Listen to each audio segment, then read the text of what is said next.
Buenas noches con todos y todas. Bienvenidos a un nuevo episodio de Diálogos con Gisela Ortiz. El día de hoy vamos a conversar con Gloria Cano. Ella es defensora de los derechos humanos, es abogada, trabaja en la Asociación Pro Derechos Humanos y ha sido abogada en casos como Cantuta, Barrios Altos, Melissa Alfaro, el caso Callara. Y el día de hoy vamos a conversar un poco sobre la situación de los derechos humanos en nuestro país, cómo van los procesos judiciales también. Le damos la bienvenida y le agradecemos por su tiempo. Y queremos empezar preguntándole, como para que nos comparta, para quienes no conocen, ¿qué es la Asociación Pro Derechos Humanos? ¿Qué trabajo ha realizado a lo largo de estos 40 años en los cuales usted ha sido también directora de dicha institución? Bueno, buenas noches Gisela, buenas noches con todos y con todas. Sí, bueno, la Asociación Pro Derechos Humanos es un organismo creado o fundado, mejor dicho, en 1983. Sin embargo, los asociados venían trabajando ya desde 1982 preocupados por la situación de graves violaciones a los derechos humanos. Se inició haciendo investigaciones, acompañando a las víctimas. eh, Cuando en el año 83, cuando comienza a realizarse y a padecer en el país las masificaciones de estas violaciones a los derechos humanos, producto justamente de una respuesta del Estado a la violencia terrorista, es cuando la asociación, cuyos fundadores iniciaron un trabajo de acompañamiento, de denuncia, de promoción también de los derechos humanos, ¿no? Entre los fundadores está Francisco Soberón, Panchito, una persona muy querida y muy reconocida a nivel internacional por su ardua labor en favor de los derechos humanos. Durante la etapa de los 80 y de los 90, APRODE ha acompañado a las víctimas de graves violaciones a los derechos humanos, a personas que fueron privadas de libertad injustamente, a los familiares de los desaparecidos, haciendo y acompañando su búsqueda, no solamente de los cuerpos, sino también de justicia y de dignificación. Igual hemos avanzado, digamos, en diferentes aspectos. No solamente se ha defendido derechos civiles y políticos, también derechos económicos, sociales y culturales. Trabajamos actualmente, tenemos varias sedes. Actualmente tenemos la sede de Lima, la sede de Apurímac, una sede en Huancavelica, una sede en Ayacucho, y trabajamos derechos civiles y políticos, la lucha también por la democracia, también temas de violencia de género, ¿no? Y fortalecimiento de organizaciones. Seguimos durante más de 43 años trabajando sin tregua alguna, siguiendo justamente los principios de los derechos humanos de buscar justicia, de buscar la paz y de pelear por justicia y no la impunidad a los graves crímenes de los derechos humanos, ¿no? Y sin duda, para muchos de los casos de esas graves violaciones a los derechos humanos, este apoyo no solamente legal, sino también humano, ¿no? Desde el acompañamiento de la Asociación Pro Derechos Humanos ha sido fundamental y no hubiera sido posible no solamente avanzar en el esclarecimiento de los hechos, sino también en la poca justicia que hemos alcanzado sin el apoyo de APRODE, sin ese trabajo desde el área legal para la defensa de nuestros casos. ¿Cuánto se ha avanzado en temas de derecho a la justicia en nuestro país, especialmente para los casos, si queremos decir, históricos de 1980 al 2000? Bueno, se ha avanzado bastante, o sea, desde mi punto de vista hubo un gran avance desde que se inició, digamos, una segunda etapa de investigaciones posterior a la Comisión de la Verdad, del establecimiento también de fiscalías y de cortes en materia de derechos humanos. Entonces, los casos, digamos, emblemáticos han ido a juicio. Se ha tratado de trabajar a través de patrones de acontecimientos y yo creo que se ha avanzado durante los años de los 2000 hasta acá, digamos, hasta hace un par de años, se ha avanzado mucho en materia de derechos humanos. Eh, eh, y se ha avanzado a pesar de la resistencia que ha habido de parte de determinados sectores para dar información, para dar a los operadores de justicia, darles los recursos suficientes para la investigación, de crear los juzgados y las cortes necesarias para el juzgamiento. A pesar de todo eso, se ha avanzado. Sin embargo, tenemos que durante los últimos años hemos tenido que acudir, principalmente en los casos Barrios Altos y La Cantuta, hemos tenido que acudir a la Corte Interamericana de Derechos Humanos precisamente para evitar que el deseo de determinados sectores de desmantelar todos esos avances y se han podido detener en algunos aspectos, sin embargo en otros han venido, sobre todo en estos 2 últimos años, tratando de arrasar y tratando de enterrar con impunidad lo que ya se ha avanzado, ¿no? Y de desconocer los grandes avances. Entonces, yo sí creo que en determinados momentos hemos avanzado mucho. Se ha investigado, se ha venido juzgando, se ha venido condenando, y en otros casos también absolviendo a personas que han sido acusadas de estas graves violaciones a los derechos humanos, pero en determinada época, sobre todo en estos 2, 3 últimos años, se hemos venido sintiendo una arremetida de sectores que son negacionistas, que señalan que no han existido esos delitos, que no quieren aceptar que hubieron violaciones de parte del Estado, y que están luchando por lograr impunidad para esas causas, ¿no? Para los perpetradores de esas causas. Entonces, digamos que los casos, por ejemplo, el de Chufchi, el caso de Cabitos, el caso propio de Barrios Altos, de La Cantuta, han recibido sentencias que han sido de una manera dando respuesta a las víctimas con verdad y señalando las responsabilidades, sobre todo de los altos mandos militares y en el caso de Barrios Altos y La Cantuta, del propio Alberto Fujimori. ¿Cómo se defienden los derechos humanos en nuestro país en esos contextos tan adversos de negacionismo, de estas arremetidas en contra no solamente de familiares, de víctimas, sino también de las organizaciones de la sociedad civil que defienden derechos humanos? ¿Ha sido fácil para PRODE, para ustedes, seguir defendiendo derechos humanos en ese contexto? No, no ha sido para nada fácil. O sea, hemos pasado de situaciones muy difíciles en los 80, en los 90, con las amenazas físicas, con denuncias en nuestra contra también, con amenazas abiertamente, amenazas de muerte hacia nuestros fundadores, hacia Pancho Soberón, hacia los directores, hacia las personas que trabajaban en APRODE, hacia diversas defensores de los derechos humanos.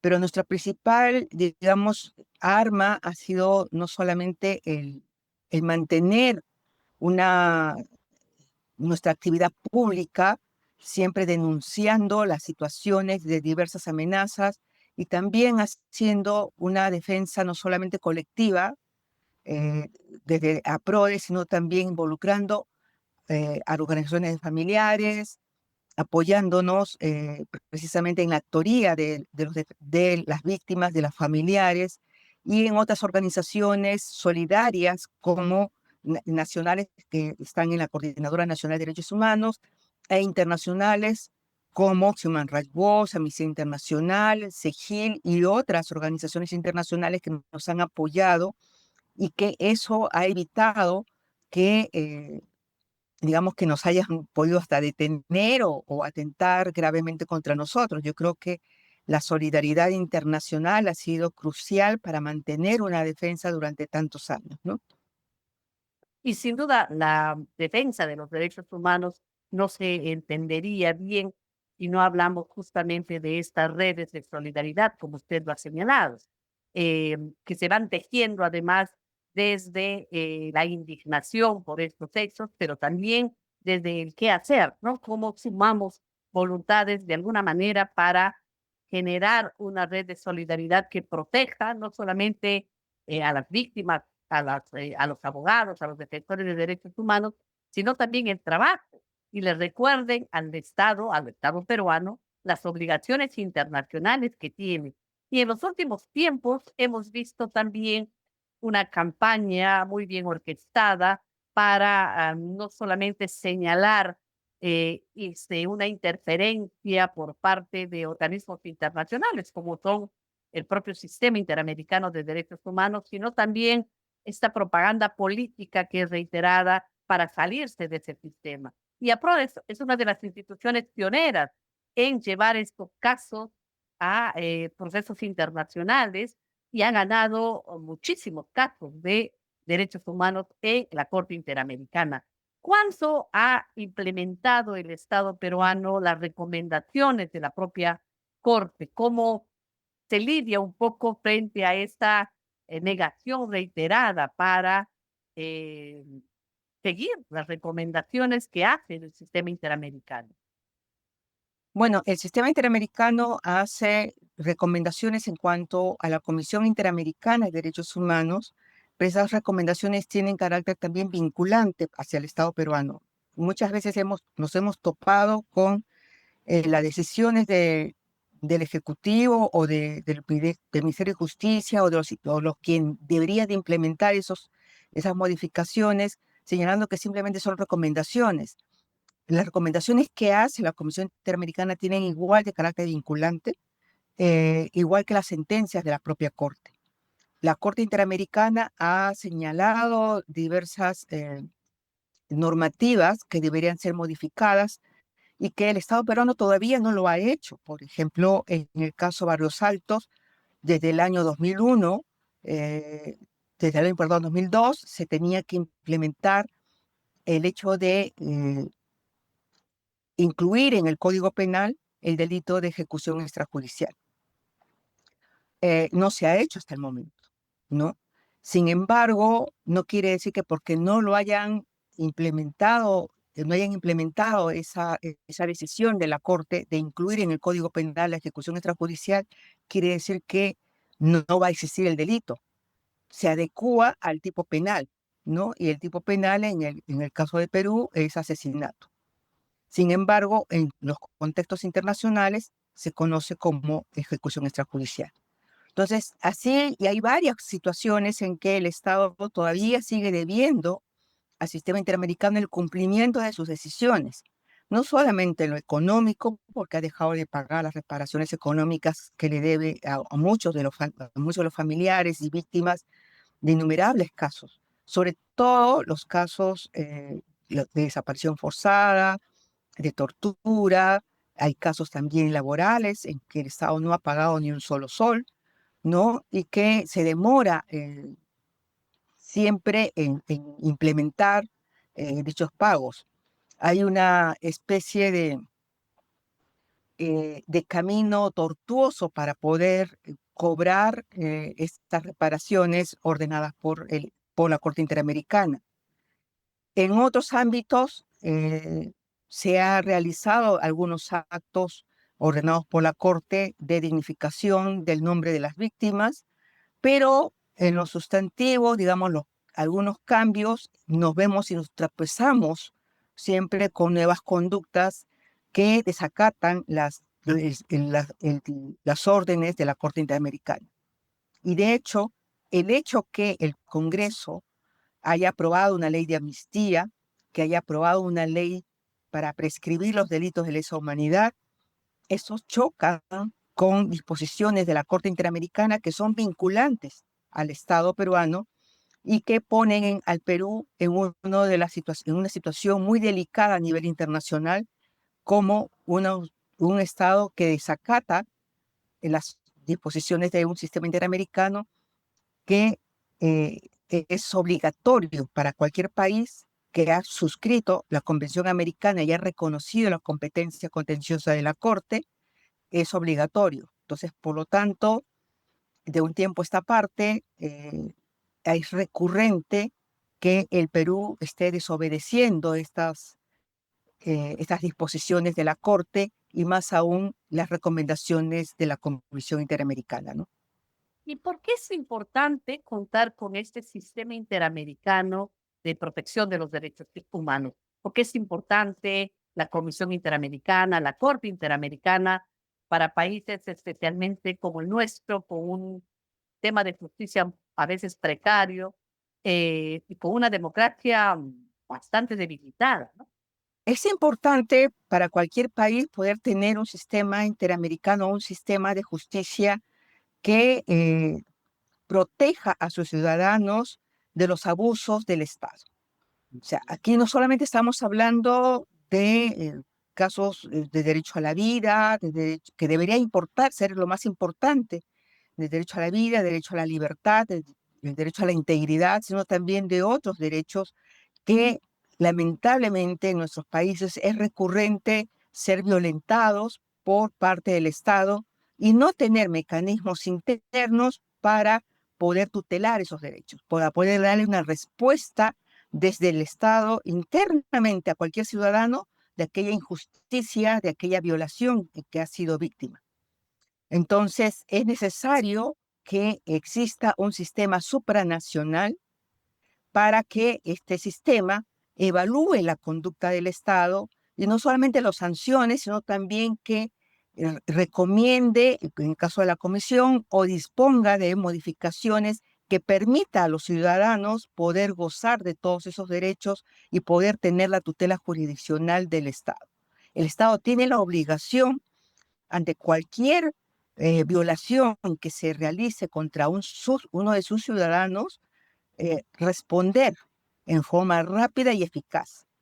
Sin embargo, lo que vemos en nuestro país es que no hay esa respuesta y no hay manera de cómo lograr justicia internamente.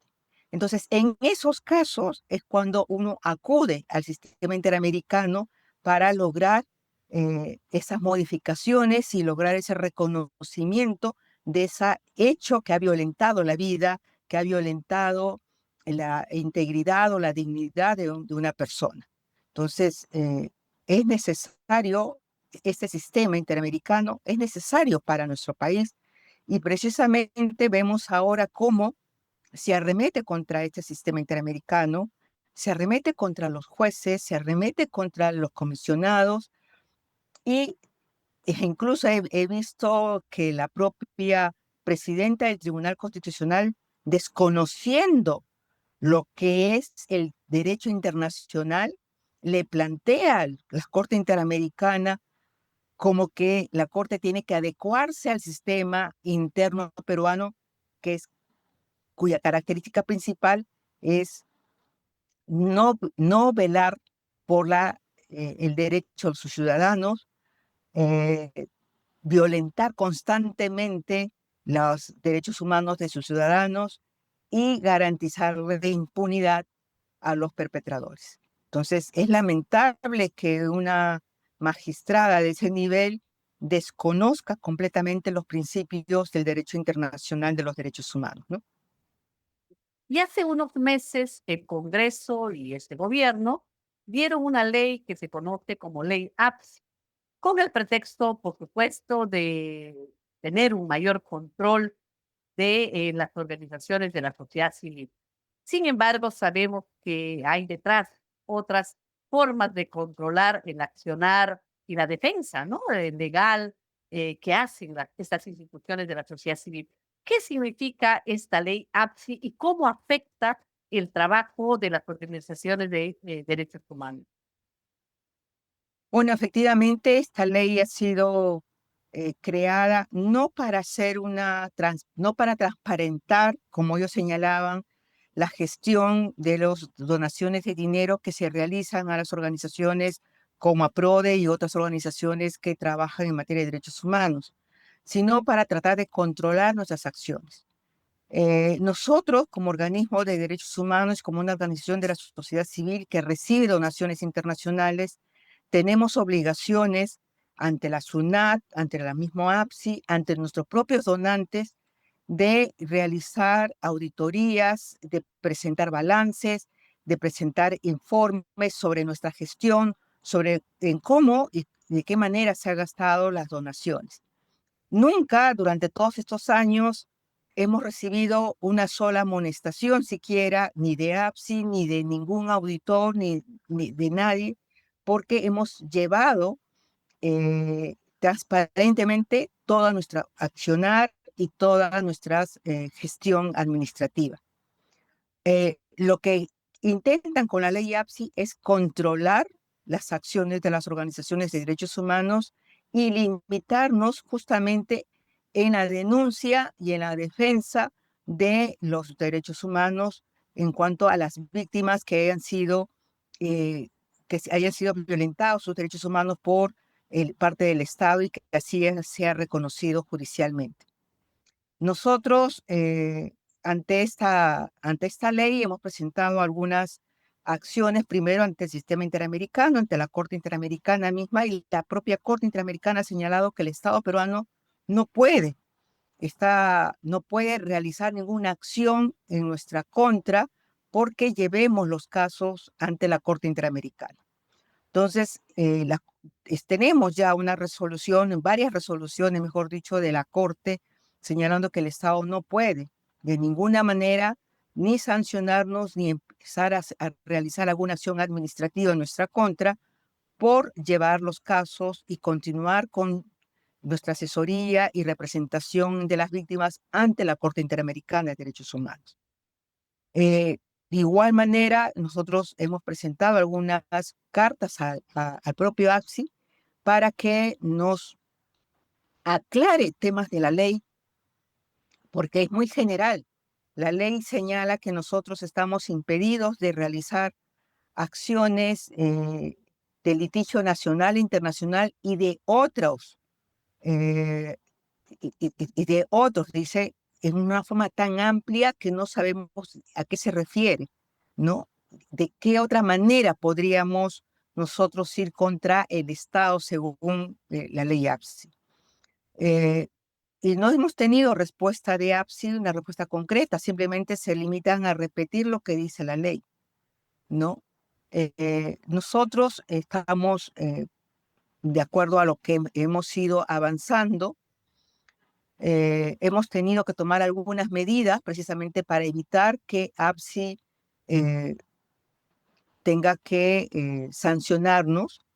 Nos hemos limitado en algunas de las acciones que hemos venido realizando como organización de derechos humanos, pero eso no queda de que nosotros realicemos las acciones legales necesarias para señalarle, para tener un amparo legal y poder seguir realizando acciones que son totalmente legales. O sea, el defender a una víctima de derechos humanos no es una situación ilegal, no es una situación que, digamos, que se llame un mal uso de los fondos de la cooperación internacional.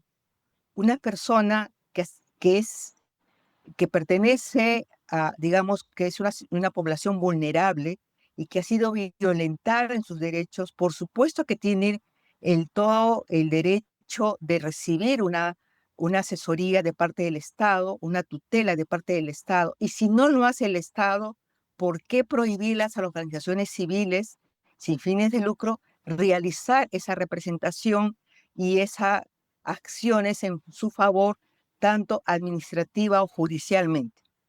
No tiene ningún sentido.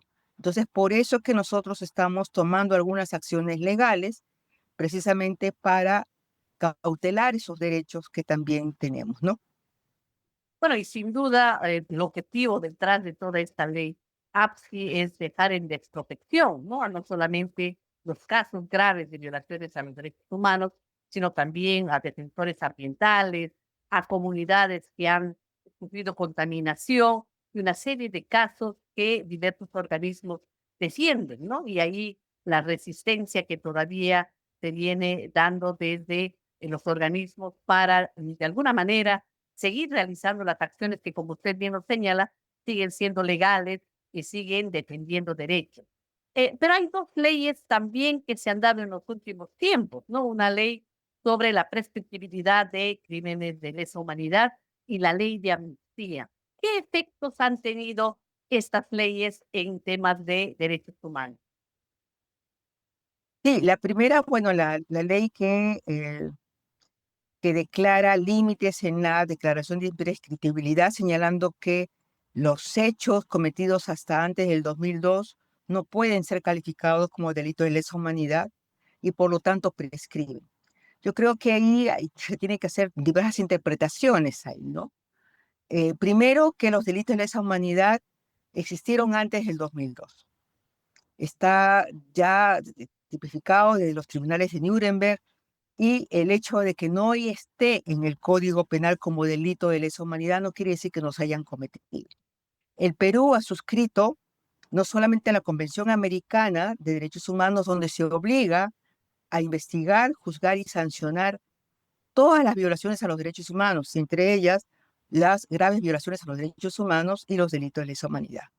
Entonces, no se pueden amparar ahora en una ley donde señalen ellos que a partir del 2002 solamente existen delitos de lesa humanidad y por lo tanto anteriormente no pueden ser investigados ni sancionados. Lo otro es que el Perú suscribió un instrumento internacional precisamente para garantizar la lucha contra la impunidad de los crímenes de lesa humanidad. El Perú no puede decir ahora que a partir de el 2002 que suscribió ese instrumento internacional es que surte efecto. No, dice el propio espíritu de ese instrumento internacional que todos los crímenes de lesa humanidad cometidos tienen que ser investigados, juzgados y sancionados. Entonces, el Estado peruano no puede señalar ahora de que a partir del 2002 es que va a reconocer los delitos de lesa humanidad. Ya en diversos casos, muchos de los acusados han planteado que es ampararse en esa ley. Sin embargo, los tribunales que han venido juzgando estos hechos han señalado en algunos casos que puede que no se trate de un delito de lesa humanidad, un caso particular, un caso concreto, pero que sí se trata de una grave violación a los derechos humanos y que de igual manera que los delitos de lesa humanidad no tienen carácter prescriptible. Por lo tanto, se pueden seguir juzgando. En otros casos, los jueces han señalado que sí son delitos de lesa humanidad porque reúnen las características internacionales que se requiere para esa caracterización y que van al espíritu de la convención y señalan de que no son prescriptibles. Entonces, hemos tenido una primera etapa donde los jueces han rechazado esos pedidos de los acusados de cortar cualquier proceso judicial amparándose en la prescripción. Ahora, luego de la resolución que emite el Tribunal Constitucional con 4 votos, donde incluso cuando ninguno de esos votos concuerda en fundamentos, se ha pretendido señalar de que ya hay una decisión del Tribunal Constitucional señalando que esta ley es constitucional, lo cual no es cierto, porque hay solo 4 votos que se han emitido en esa resolución. Sin embargo, los acusados ahora se han amparado nuevamente en la ley, pero también en esa resolución del Tribunal Constitucional. Nosotros tenemos varios casos ante la Corte Suprema donde en primera instancia ya le habían rechazado ampararse en la ley de prescripción. Tenemos el caso de Mariela Barreto, tenemos el caso Callara, tenemos el propio caso Barrios Altos y La Cantuta, ¿no? De estos casos donde han habido juzgamientos de personas que habían estado ausentes, de personas que han sido capturadas o extraditadas posteriormente a otro, digamos, después de los casos donde en su mayoría de los miembros perpetradores habían sido juzgados, ¿no? Esos casos están ante la Corte Suprema y tenemos que esperar que la Corte Suprema defina ahí su posición. Sin embargo, en la última semana hemos tenido, sí, una decisión que nos llama mucho la atención, que es en el caso Callara, donde después de... el caso Callara tiene dos, digamos, dos partes. Una parte que hubo una sentencia el 23 de agosto en agosto del año 2023 y que está en la Corte Suprema ahora para decidir si se ratifica o no las condenas. Sin embargo, últimamente hubo una captura de un soldado y la expulsión de un oficial que estuvo a cargo de una de las patrullas que eran de las partes de los perpetradores del caso Callara y que lo detuvo y lo entregó al país, lo entregó al Estado peruano. Entonces, en esos casos hay un nuevo proceso judicial. Y en ese caso de estas dos personas que han sido capturadas, presentaron también un planteamiento para que se les aplicara la prescripción, amparándose efectivamente en la sentencia o en esta resolución del Tribunal Constitucional. Lamentablemente, la resolución de la sala lo que ha dicho es que, que el caso Callara no es un delito de lesa humanidad, que de acuerdo a los fundamentos señalados por el Tribunal Constitucional, solo es a partir del 2002 que se puede considerarse los delitos de carácter imprescriptibles, pero que ellos, a diferencia de lo que hace el Tribunal Constitucional, ellos hacen un conteo, una, eh, un conteo para la prescripción, señalando que es a partir del 2002 que se puede contar los plazos de prescripción de la acción penal. Y ellos dan como plazo hasta el 2032. Para nosotros esto es grave, porque si bien pueden decirnos, mira, de aquí al 32 se pueden haber acabado los casos, el caso Callara, pero no es el hecho solamente el caso Callara, es el hecho que se está señalando que los hechos de los cometidos en los 80, cometidos en los 90, donde tenemos desaparición forzada, que es un delito de carácter permanente, mientras no aparezcan los cuerpos de los desaparecidos, el crimen se sigue cometiendo. Mientras el perpetrador no dé la información del paradero del detenido, se sigue cometiendo. No pueden decir ahora de que esos hechos prescriben. Y para nosotros es grave lo que ha pasado porque la variación de las disposiciones que han hecho las salas penal pudo haber tenido algo que ver toda esta intimidación y amenaza que se ha hecho desde el presidente del Congreso, Fernando Rospigliosi, porque él desde artículos en medios de comunicación, entrevistas a medios de comunicación, en sus propios publicaciones que hace a través de redes sociales, ha señalado incluso con nombre propio a los jueces del caso Callara, indicando que tendrían que incluso abrírseles proceso, sacarlos del Poder Judicial, expulsarlos del Poder Judicial y abrirles un proceso por prevaricato porque no aplican su ley. Entonces, si uno hace un análisis, si uno puede pensar cómo esta misma sala que antes se negó a aplicar esta ley de prescripción, ahora cambia de opinión. Puede que tenga mucho que ver estas amenazas del propio presidente del Congreso y su presencia intimidatoria tanto de él como de otros congresistas en las propias audiencias. Entonces, estamos ahora ante una situación muy grave donde tenemos un poder judicial que está siendo amenazado e intimidado para coartar su facultad de aplicar el control difuso o el control de convencionalidad ante una grave amenaza contra la justicia, ¿no?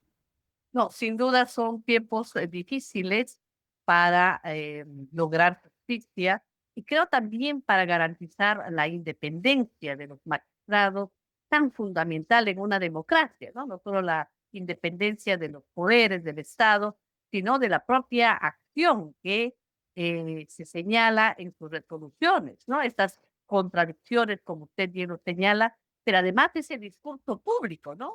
Los que yo sí creo que el ejemplo claro de la amenaza directa y la presidenta del Tribunal Constitucional de un desconocimiento total de lo que es el derecho internacional y que además son discursos un poco para un público desinformado, ¿no? Donde esas campañas en contra del trabajo de los derechos humanos se sostienen a través de la desinformación, de la estigmatización y del propio terruqueo. Entonces, sí creo yo que son tiempos de estar mucho más vigilantes de la acción que cada uno de los magistrados tiene que realizar. Yo le agradezco, doctora Gloria, por su tiempo, por sus explicaciones. Creo que son fundamentales para que entendamos no solamente la importancia de la defensa de los derechos humanos, sino también de todo ese sistema de protección y de la necesidad de justicia en un país donde todavía el índice de impunidad es altísimo, pero además una impunidad que se hereda desde los 80 y que se va perpetuando en los casos recientes, igual de graves, igual de dolorosos. Yo le agradezco su tiempo, le agradezco el trabajo que usted realiza, esta apuesta profesional por la defensa de los derechos humanos y el acompañamiento constante, permanente a la lucha de los familiares, que es fundamental también. En nombre suyo también, por supuesto, a todo el trabajo colectivo que hace la Asociación Pro Derechos Humanos para las víctimas, para las comunidades, para los familiares en defensa de sus derechos. No, gracias a ti, gracias también por esta oportunidad de poder conversar sobre estos hechos que es necesario, como dices tú, que la gente conozca y tenga en cuenta justamente todo lo que está en peligro actualmente, ¿no? No solamente es los casos de violación a derechos humanos, el Poder Judicial está en grave peligro, el Ministerio Público mira cómo está, entonces es necesario que la ciudadanía tome conciencia de que hay que actuar, hay que tomar cuentas también a los políticos que tienen que hacer una rendición de cuentas de qué es lo que han hecho durante su periodo congresal, porque estas leyes, no solo las de impunidad, sino también las leyes de procrimen, tienen que dar una respuesta de su accionar, ¿no? Así es. A seguir vigilando. Gracias. Gracias.